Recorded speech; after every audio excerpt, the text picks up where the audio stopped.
Bonjour, bonjour, mesdames et messieurs.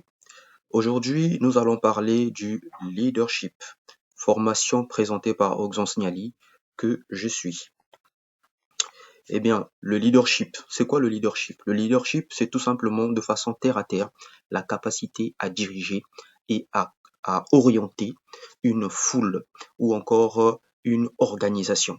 D'accord? Cette capacité à être suivie, d'accord, par cette organisation, à être acceptée et à l'idée. Voilà pourquoi on parle de leadership, parce que c'est la capacité en anglais, ça veut dire conduire, conduire un peuple, conduire une foule, conduire un monde ou une organisation si vous êtes dans une entreprise.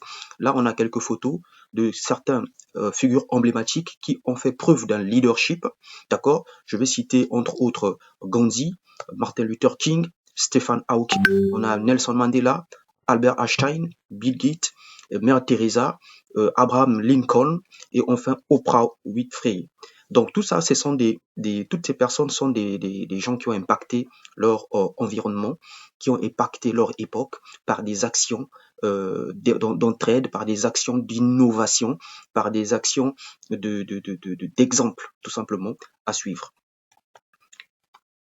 Et le leadership, la signification, le leadership signifie agir et obtenir des résultats. Donc, nous devons faire des actions parce que derrière, nous nous attendons à des résultats. Pourquoi ce cours? Ce cours a été mis en place parce que nous sommes dans un domaine de marketing relationnel, dans le marketing de réseau. Nous sommes dans un domaine où nous devons avoir un état d'esprit préparé. Nous sommes dans un domaine où nous avons besoin de tous les efforts de chacun pour pouvoir accéder à certains niveaux de la vie et cela demande une certaine préparation, une certaine formation et une certaine compétence accompagnée d'un comportement. Donc ici, nous allons parler des compétences clés en leadership. Ce que nous attendons de vous, c'est de créer votre vision avec une stratégie. Parce que quand on est un leader, il faudrait avoir une vision et une stratégie. La vision, c'est le but à atteindre, le point final, et la stratégie, c'est comment je fais pour y accéder, tout en sachant que la stratégie peut être modifiée à tout moment en fonction des difficultés rencontrées. Mais la vision doit toujours rester la même, ne doit jamais changer. Ok? Si vous dites que vous devez devenir VIP en 2 mois, alors trouvez des stratégies. Comment je fais pour devenir VIP en 2 mois? Mais si vous rencontrez des problèmes en route, vous pouvez changer la stratégie.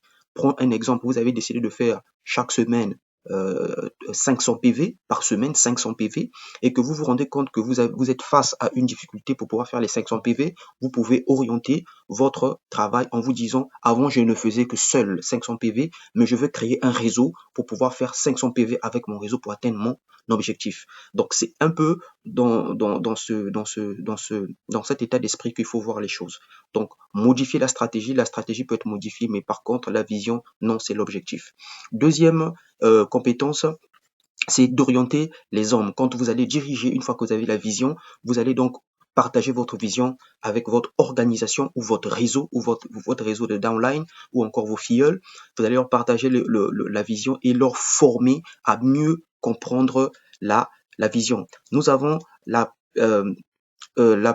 préservation de l'intégrité, c'est-à-dire que l'honnêteté, avec le respect de l'équité, le respect des autres. Ça, ce sont des qualités que vous devez développer. Nous avons la collaboration avec les partenaires. Donc, collaborer avec tout le monde, tous ceux qui sont dans l'équipe, qu'ils soient des cross-lines, qu'ils soient des downlines, qu'ils soient des uplines, vous devez avoir cette capacité à collaborer avec tout le monde. Et en plus, vous battre pour toujours avoir du résultat. Tout ce que vous faites, vous devez vous battre pour toujours avoir du résultat. Nous avons également, en tant que leader, vous devez développer cette capacité à innover, la création en fonction de toutes les difficultés que vous rencontrez dans votre parcours. Vous devez être capable à créer quelque chose de solide ou apporter des solutions à tous les problèmes que vous rencontrez. Ne jamais fuir les problèmes, mais vous devez vous adapter aux problèmes et trouver des solutions pour passer à l'étape suivante de votre parcours.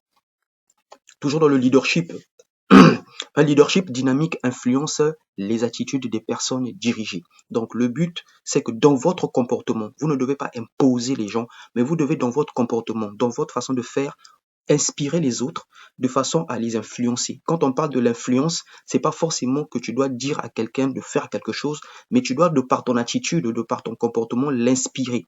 Et c'est cette inspiration qu'on va appeler l'influence. Donc tu dois influencer les autres en étant toi-même l'exemple. Un leader doit être charismatique, inspirant, respectueux et stimulant. en dirigeant. Donc, vous devez toujours avoir cette énergie.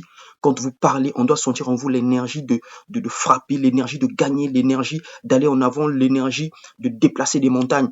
Vous devez vraiment être quelqu'un qui inspire dans tous les sens. Le leadership consiste à inciter les autres à travailler avec diligence pour atteindre leurs objectifs. Effectivement, vous devez accompagner votre équipe tout en énonçant clairement la vision. Vous avez, vous, en tant que leader, une vision, mais chacun des membres aussi a leur vision. Donc, vous devez les apprendre à exploiter leur vision tout en leur donnant les différentes phases et les différentes clés dont ils auront besoin pour pouvoir atteindre ces objectifs. Expliquez votre plan pour atteindre votre vision. C'est ce qu'on parle de la stratégie. Et instiguer la confiance et l'optimisme. Donc, vous devez faire ça avec la foi et vous devez montrer aux gens que c'est possible. Parfois, ça peut paraître être impossible, mais avec le plan que vous avez mis en place, oui, vous pouvez le rendre possible. Exprimez votre confiance en ce que vous dirigez. C'est très important. Les fonctions du leadership. Dans les fonctions du leadership, nous avons conduire les gens. Donc, vous devez savoir qu'en tant que leadership, vous êtes appelé à conduire les gens. Vous êtes appelé à influencer les gens. Quand je dis influencer, c'est de par l'attitude. Vous devez inspirer. L'influence ici, vous voyez ça comme une inspiration. Vous devez commander les gens. C'est-à-dire que vous serez aussi amené à commander parce que vous devez avoir des personnes qui sont très proches à vous, à qui vous allez déléguer, vous allez donner certains pouvoirs, vous allez donner des instructions et and so on. Et enfin, nous avons le guide. Vous devez être un guide pour les gens que vous accompagnez. Ici, nous avons deux tableaux. Nous avons la compétence en leadership. Quelles sont les compétences que vous devez développer? Ici, c'est un tableau en triangle. Ce tableau, il y a 3 compétences. Vous avez la performance. Vous devez être performant et l'attitude sur laquelle vous devez travailler. Vous devez développer votre attitude, améliorer votre attitude et enfin la connaissance.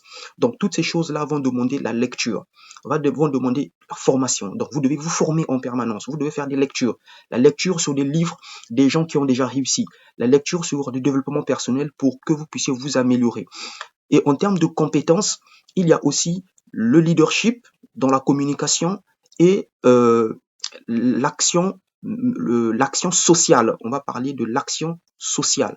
Et l'action sociale, c'est de mettre en place une possibilité d'assister les uns et les autres. Dans le cadre, par exemple, de la Breakaway Team, nous avons aujourd'hui une mutuelle que nous avons lancée parce que c'est dans ce cadre-là, dans le cadre pour ne pas se mélanger, mettre en place une mutuelle qui va permettre de soutenir nos partenaires, les aider, les permettre de faire, mettre en avant leur savoir-faire afin que nous puissions rehausser également leur vie professionnelle hors longue riche, parce que c'est ça le but du jeu. Il faudrait qu'on soit une famille, qu'on soit soudés, et ça fait partie des techniques du leadership qui doivent être développées.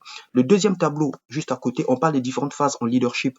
Ici, on parle des différentes étapes que vous allez traverser avant de devenir un leader confirmé. Vous avez la première partie qui est le rouge, la première phase 1, qui est la partie dirigée. La partie dirigée, c'est une partie où on suppose que la personne qui démarre, il est encore nul, il connaît rien du marketing de réseau, il connaît rien du leadership et il a besoin d'être formé. Il ne connaît rien. C'est là où on parle de diriger. Donc, il est dirigé.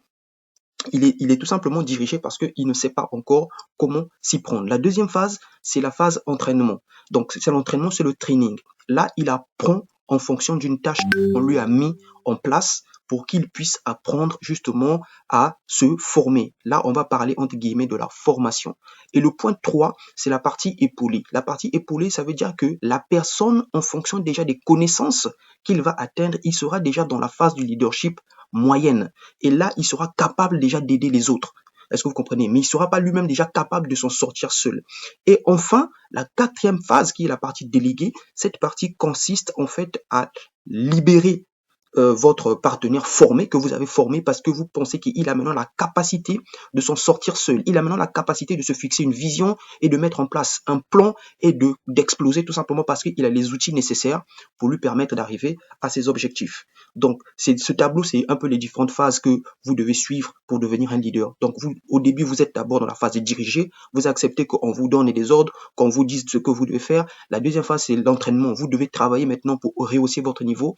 Deuxième partie partie, vous devez aider maintenant les autres, bien que vous ne maîtrisez pas encore tout, mais vous devez être là en train d'aider parce que le fait d'aider, ça va vous aider aussi à pouvoir aller plus vite et en avant. Et enfin, vous avez la partie déléguée. Les types de leaders. Nous avons leader par sa position atteinte. Donc ça, c'est par exemple au boulot. Vous pouvez être considéré comme un leader par votre position. Vous pouvez être considéré comme un leader par votre personnalité, tout simplement, votre charisme. Ok, par votre morale. Votre morale aussi peut faire en sorte qu'on vous considère comme un leader parce qu'un leader, c'est une personne aussi qui peut être, comme on va dire, acceptée en fonction de votre attitude, de votre comportement. Les gens peuvent être attirés vers vous en vous prenant comme un exemple. Donc, du coup, ils font de vous un leader. Nous avons le pouvoir de la tenue et puis le leadership par la capacité intellectuelle. Vous pouvez être très intelligent et inspirer les gens. Ok, et aussi leader en raison de la capacité à accomplir des choses, tout simplement. Nous avons la différence entre un leader et un manager. Donc le manager, c'est comme on dit, c'est un chef d'entreprise, c'est quelqu'un que l'on va mettre en tête pour faire appliquer un certain nombre d'instructions. La différence ici avec le leader, c'est que le leader, lui, il va être plutôt la vision, lui, il va être plutôt l'exemple à suivre, c'est-à-dire que lui, il sera sur le terrain en train de montrer aux gens ce qu'il faut faire. Par contre, le manager, lui, il est dans un bureau en train de donner des instructions. Lui, il donne des instructions et vous devez tout simplement exécuter. La différence entre les deux, c'est principalement, je ne vais pas lire tout dans le détail, mais c'est principalement dire le manager, il a besoin des compétences pour travailler avec lui. Ok, il a besoin des compétences. Donc des gens qui arrivent vers lui, qui sont déjà formés, qui maîtrisent déjà le métier, et lui, il va donner des instructions à celui qui maîtrise le métier pour qu'il accomplisse sa tâche. Par contre, le leader, il n'a pas besoin forcément des gens qui ont la compétence. Il a besoin que des personnes qui sont volontaires et qui veulent changer les choses dans leur vie et que lui, il va se charger de les aider, de rehausser leur niveau afin qu'ils puissent atteindre la compétence attendue pour pouvoir réaliser justement leur mission. Voilà. Donc, pour les détails, vous pourrez les lire, ok, pour faire la différence entre un leader et un manager. Mais en gros, c'est ce que je venais de vous donner comme définition. L'activité commune entre un manager et un leader sont pratiquement les mêmes, c'est-à-dire que les deux font de la planification, les deux font de l'organisation et les deux aussi sont sur une direction et après nous avons le contrôle parce que tout ce que vous donnez comme instruction, il faudrait que vous ayez toujours, comme on dit, une partie contrôle pour vous rassurer si ce que vous avez demandé a été bien fait. Côté planning, pour le manager, effectivement, comme je le disais, il fait de la planification, budgétisation, il fixe des cibles, il établit des étapes détaillées, alloue des ressources, ok, pour pouvoir atteindre ses objectifs selon les plannings. Et le leader élabore la stratégie également, ok, et définit la direction pour me dire que nous allons aller sur telle période, nous allons faire telle action, telle action, telle action, et puis va créer tout simplement la vision en fonction de ce planning. Dans l'organisation, c'est trouver les moyens qui vont vous permettre justement d'atteindre cette vision. Ok? Pour le manager, il va créer la structure, les descriptions d'emploi, il va faire du recrutement, il va faire ce qu'on appelle la hiérarchisation, c'est-à-dire que des gens qu'il va récupérer, ce sont des gens qui sont déjà compétents, sur lesquels il va positionner en fonction des endroits où il a besoin d'une compétence pour régler un problème. Nous avons la délégation et l'entraînement. Donc l'entraînement, c'est l'exercice en permanence de certaines personnes qui ont déjà la compétence, mais ils font juste du recyclage pour garder la compétence. Le leader, lui, va faire participer les gens à la stratégie. Donc, c'est-à-dire qu'il va dire ensemble, on est parti, on travaille ensemble. Et puis, il y a derrière, dans l'organisation, la communication qui est aussi de mise sur le réseau. Donc là, on travaille on est sur un travail du réseau pour pouvoir atteindre, avec une certaine communication, bien sûr, pour pouvoir atteindre l'objectif d'organisation. Diriger le travail. Donc là, c'est la direction. Ok, la direction, c'est résoudre les problèmes, négocier, apporter des consensus. Hein, ça, c'est côté managérial. Et puis le leader, lui, c'est, comme on dit, c'est du cheerleader. C'est-à-dire qu'il donne toujours le sens de l'orientation et il vous montre la direction à suivre. Par contre, le manager, lui, il vous donne tout simplement les actions que vous devez faire sans forcément être là, présent avec vous. Mais le leader, il est présent. Et enfin, nous avons le contrôle. Le contrôle, c'est pour le manager l'implémentation des systèmes de contrôle, ok, pour se rassurer que toutes les actions qui sont mises en place sont bien exécutées. Et là, dedans, on va parler parfois des procédures, d'accord? Il y aura parfois d'utilisation ou de mise d'exploitation tout simplement, ok? Les mesures de performance, identifier les écarts, donc faire des écarts entre ce qui a été fait, ce qui a été demandé et ce qui a été fait, et puis corriger ces écarts. Côté leadership, nous avons plutôt dans le contrôle, nous avons d'abord la motivation et l'inspiration, parce que le leader, il est dans l'action et il va donner l'exemple, ok? Il donne le sens de l'accomplissement également, ok? Et là, ça, c'est la partie leadership. Les trains du leadership. Les trains du leadership, c'est un peu comme on va dire des facultés que nous devons retrouver dans un bon leader. Côté intelligence, plus intelligent que les non-leaders. Voilà.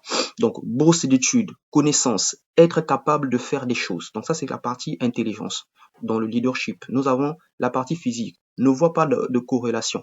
Donc, il ne fait pas de différence entre guillemets. La personnalité. Sur la personnalité d'un leader, nous avons l'expression verbale, nous avons l'honnêteté, l'initiative. Ok, il doit avoir ce qu'on appelle le business agressif. Le business agressif, c'est un peu comme on dit, être nerveux. Le pourquoi qui doit vous pousser à travailler dur, ça doit être un pourquoi qui soit assez fort pour mettre en vous une énergie vive qui va vous permettre d'exploser à tout instant. Et les gens doivent le sentir que quand vous parlez, vous avez au fond de vous une colère qui jaillit et qui vous met dans un état, c'est ce que moi j'appelle le business agressif, le business de force. Est-ce que vous comprenez? Tout simplement parce que c'est cet état d'esprit qui va vous permettre de pouvoir supporter l'adversité en face, parce que c'est toujours pas facile quand vous vous lancez dans ce métier, quand vous vous lancez dans cette organisation, dans cette industrie qui est le marketing de réseau. Voilà. Donc la sociabilité et puis l'adaptabilité. Ça, ce sont des qualités que vous devez avoir. Comportement ou style du leadership. On est toujours dans le comportement. Nous avons le style du leadership autocratique. Ici, on nous dit autocratique, c'est un leader qui centralise l'autorité, dicte les méthodes de travail, prend des décisions unilatérales et limite la participation des autres, c'est-à-dire des employés. C'est pas des employés, mais on voulait dire tout simplement des partenaires. Donc ici, dans l'autocratie, c'est vraiment, comme on dit, une personne qui se dit, bon, moi je suis l'homme le plus intelligent, et puis les autres, ils sont pas aussi intelligents que moi, donc je prends pas leurs idées, j'ai pas besoin de leurs idées, je sais là où je vais, et moi, je vais orienter mes gars vers ce résultat, j'ai pas besoin de conseils. Ça, c'est l'autocratie. C'est assez chaud, c'est assez difficile, mais quand vous faites ça, vous devez être sûr de vous, parce que après, ça peut aller dans tous les sens, et vous pouvez commettre aussi des erreurs. Par contre, j'apprécie bien le style leadership démocratique. Ce leadership, en fait, c'est un leadership qui est centré sur l'opinion de tout le monde, mais vous gardez toujours le contrôle, ok? Vous gardez toujours le contrôle. Vous gardez toujours le contrôle de votre équipe, de votre organisation, mais vous leur donnez également une parcelle de décision, une parcelle de choix, une parcelle de conseils, afin que vous puissiez vous sentir encadré et que eux aussi, que vous puissiez déclencher en eux le sens des initiatives, qui se sentent aussi concernés, afin que cela puisse permettre à ce qu'ils puissent se déployer et tout simplement exprimer leur qualité.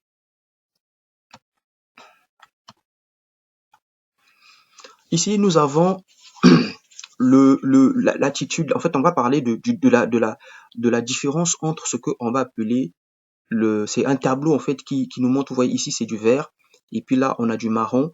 On montre tout simplement l'attitude, la tendance que prend sur le management, la tendance que prend le type de leadership. Donc, c'est-à-dire ici, on est beaucoup plus autocratique en fonction des actions qui sont menées ici. On est beaucoup plus autocratique. Ici, on est, comme on va dire, dans la partie intermédiaire, donc entre les deux, ok, au milieu ici. Et enfin, là, on est beaucoup plus dans le laisser-faire, c'est-à-dire dans la partie démocratique, le leadership démocratique. Donc, c'est tout simplement un tableau qui vous permet, c'est vrai que c'est en anglais, je ne vais pas lire tout le détail en anglais parce que si je me mets à lire, on va prendre plus de temps. Comprenez tout simplement que vous arrivez à lire les termes, vous allez les écrire dans Google translate pour comprendre à quoi ça correspond. Si je me mets à lire tous les termes ici, on va vraiment prendre beaucoup de temps.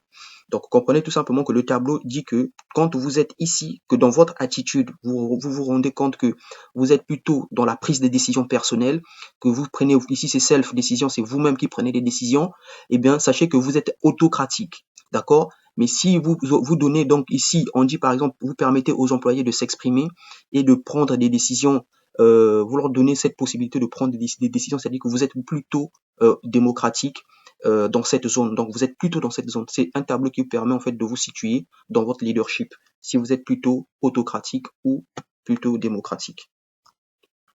Le comportement de leadership transactionnel versus transformationnel.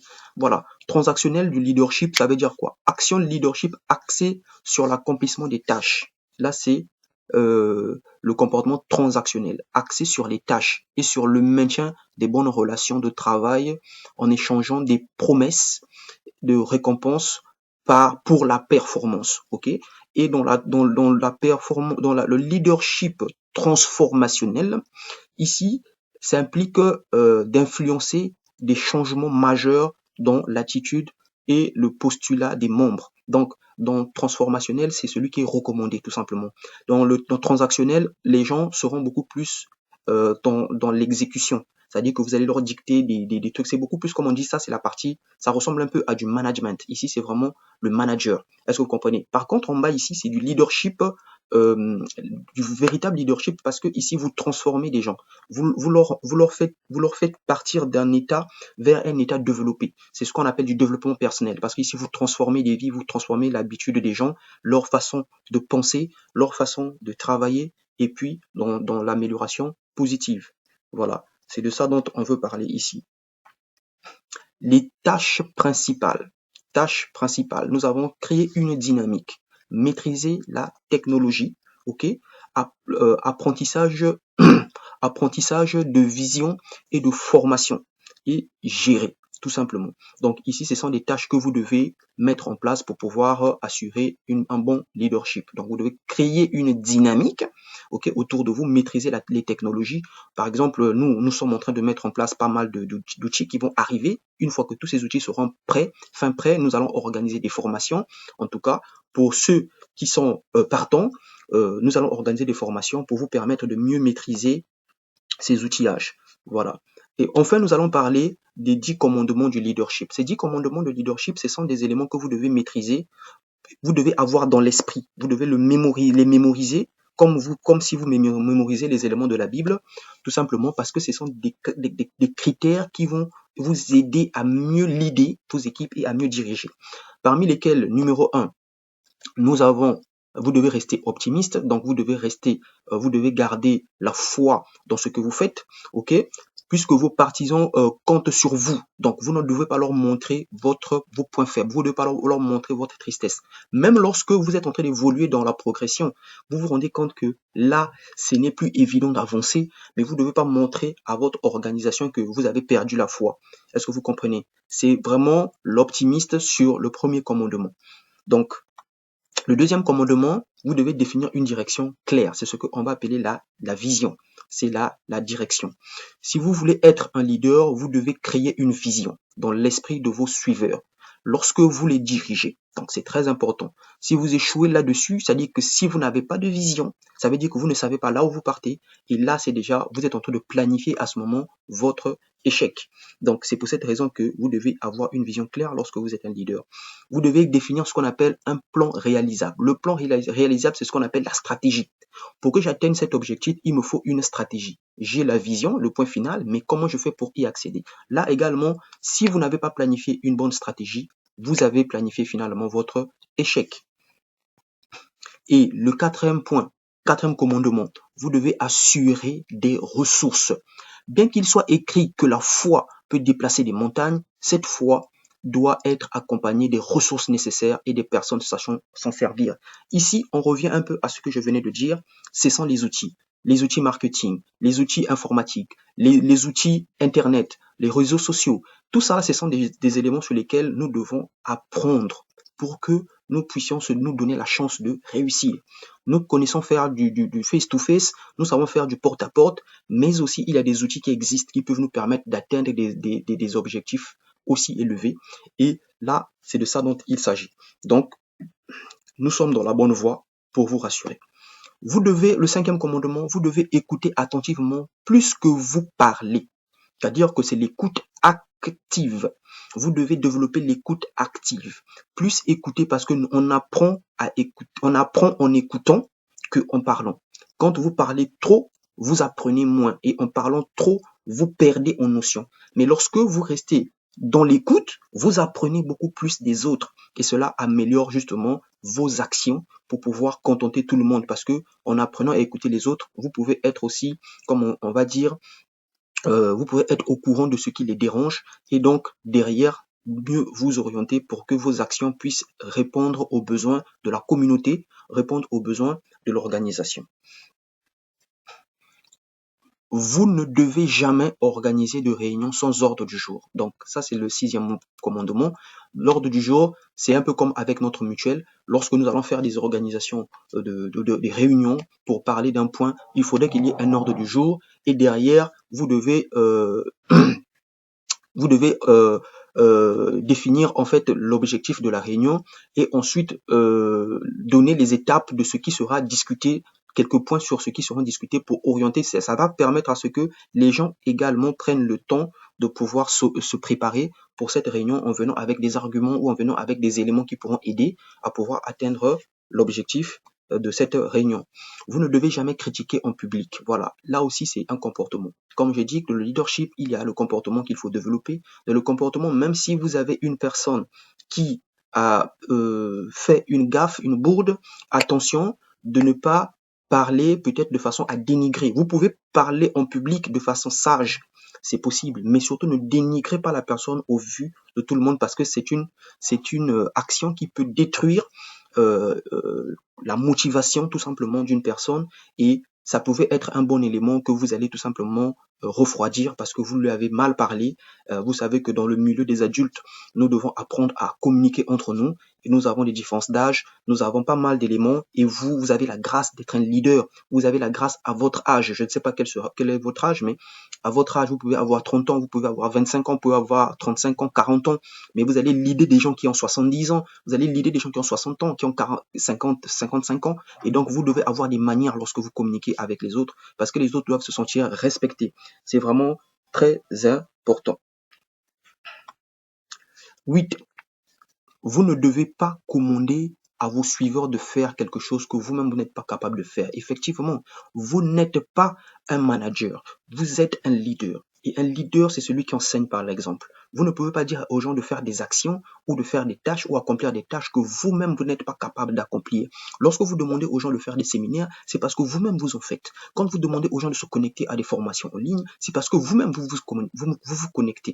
Quand vous demandez aux gens de faire la marche, c'est parce que vous-même vous faites la marche. Quand vous motivez les gens à être des Wagner, c'est parce que vous-même vous êtes un Wagner. Donc Wagner, c'est un mouvement que nous avons mis en place de marche entrepreneuriale pour pouvoir partager de l'information à notre monde, autour de nous, dans notre quartier, dans notre ville, dans notre pays. Est-ce que vous comprenez? Et cette marche Wagner va s'étendre à travers le monde parce que il ne faut pas voir la marche comme étant une fin en soi, mais c'est partager et répondre à un besoin. Et quand on répond à un besoin, ça veut dire qu'on rend service et on devrait en être fier.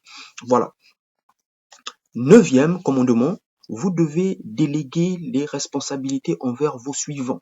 Donc, vos suivants, ce sont vos généraux. Donc, tous ceux qui sont les généraux, l'armée spartiate, les plus rapprochés, vous devez les déléguer les tâches. Vous ne pouvez pas tout faire seul, vous ne pourrez pas vous en sortir. Est-ce que vous comprenez? C'est vrai que parfois c'est pas facile. Parfois vous allez demander à quelqu'un de faire quelque chose, il va vous faire marcher, il va voilà. Et si vous voulez que les choses avancent, vous êtes obligé de reprendre le contrôle pour faire avancer les sujets. Mais à un moment donné, vous serez forcément obligé de compter sur les gens pour pouvoir avancer parce que tout seul vous ne pouvez pas tout faire. C'est pas possible. À un moment donné, vous allez saturer, vous allez tomber malade et c'est pas ça la solution. Donc apprenez à déléguer. Et donc ça veut dire que dans la délégation, vous devez savoir sélectionner les bonnes personnes qui vous font confiance, avec qui vous allez donner certaines responsabilités, certains pouvoirs pour pouvoir établir cette fonction, assurer cette fonction.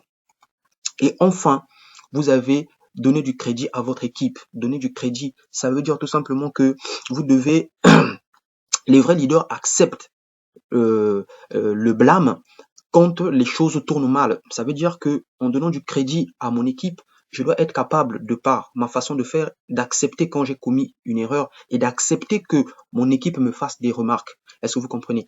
Pas des remarques comme me manquant du respect, mais des remarques en me faisant savoir que non, là, leader, vous avez foiré parce que regardez, on vous avait donné ce conseil, vous n'avez pas voulu nous écouter et voilà là où nous en sommes.